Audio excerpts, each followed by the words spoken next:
वैद्यनाथ स्वरूप में बाबा झारखंड की धरती पर देवघर जिला में विराजमान, जो बड़ा प्राचीन काल में रावण की तपस्या से प्रसन्न होकर के रावण के द्वारा स्थापित किया हुआ ज्योतिर्लिंग है। भगवान शंकर को 9 शीश रोज चढ़ाता रावण, पूजा करता महादेव की, नित्य भगवान का अभिषेक करता। हिमालय की कंदराओं में रावण ने तपस्या करी, 9 सिरों को चढ़ाया, 10वां चढ़ाने लगा, महादेव प्रकट हो गए। मांगिए क्या चाहिए, भगवान शंकर ने कहा तो रावण ने मांग लिया कि नाथ मैं चाहता हूँ कि आप मेरी लंका चलिए, आप मेरी लंका में नित्य निवास करें। महादेव को ले जाने के लिए आग्रह करने लगा। भगवान शंकर रावण की तपस्या से प्रसन्न थे, तैयार भी हो गए, लेकिन एक हमारी शर्त है। क्या शर्त है? कहीं पर भी मेरे शिवलिंग को रखोगे नहीं, जहाँ पर स्थापित कर दिया धोखे से भी रख दिया फिर मैं उठूंगा नहीं। रावण की लंका की ओर भगवान शंकर चल पड़े। देवताओं ने सोचा यदि महादेव कोई लंका लेकर के चला गया,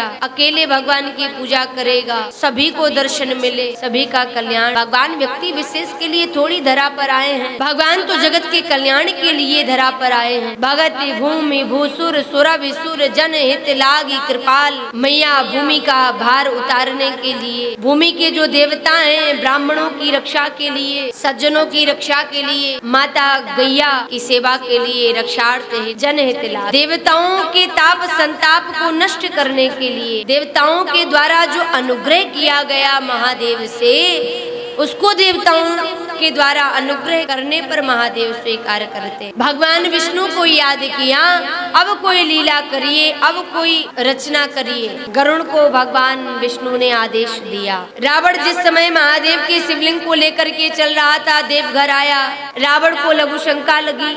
चरवाहे को देखा, ग्वाला बना हुआ एक बैजूनाथ का चरवाहा बैजूनाथ बुलाया आवाज देते हुए, भैया ये शिवलिंग पकड़ लीजिएगा, थोड़ा सा मैं आता हूँ। विष्णु ने वरुण से प्रार्थना करी थी, वायु के द्वारा ऐसा चक्र स्थापित किया।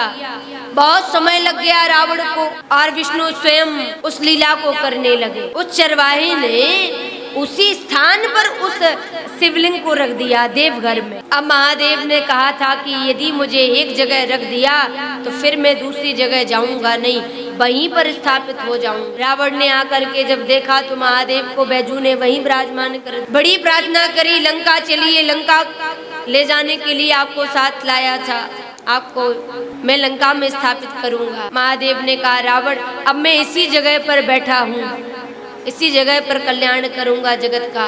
रावण के द्वारा उसी जगह पर पूजा करी गई। रावण के कालीन समय से बाबा वैद्यनाथ रूप में विराजमान है, जहाँ पर दर्शन करने पर सभी मनोकामनाएं पूर्ण होती हैं। झारखंड में बाबा देवघर जिला में विराजमान है, तो कोई बाबा वैद्यनाथ का दर्शन करने उस भूमि पर जाता है। हमारे मध्य प्रदेश में नर्मदा के तट पर भगवान ओमकारेश्वर ममलेश्वर रूप में विराजमान है। चारों तरफ नर्मदा नदी का प्रवाह है और ओम का आकार बनने के कारण महादेव ओमकारेश्वर रूप में बैठे हैं। ओमकार पर्वत की परिक्रमा जाती है। जो भक्त ओमकारेश्वर दर्शन करने जाते हैं वो ओमकार पर्वत की प्रदक्षिणा करते हैं। कईयों को भगवान का दर्शन होता है, मैया नर्मदा के जल से उनका अभिषेक करते हैं। नर्मदा का कंकड़ शंकर है और वहाँ तो साक्षात महादेव ओमकार स्वरूप में विराजमान है, ममलेश्वर के रूप में विराजमान है। ओम शब्द की जो उत्पत्ति है वो ब्रह्मा जी के मुख से हुई है, इसलिए जो वेदवाणी है वो ब्रह्मा की वाणी। ओम का ब्राह्मण जन इसलिए उच्चारण कर, ओम शब्द बोलने पर देवता जन अपने अपने स्थान को छोड़ करके चल पड़ते। प्रणव ब्रह्मा विष्णु से प्रणवाक्षर के मध्य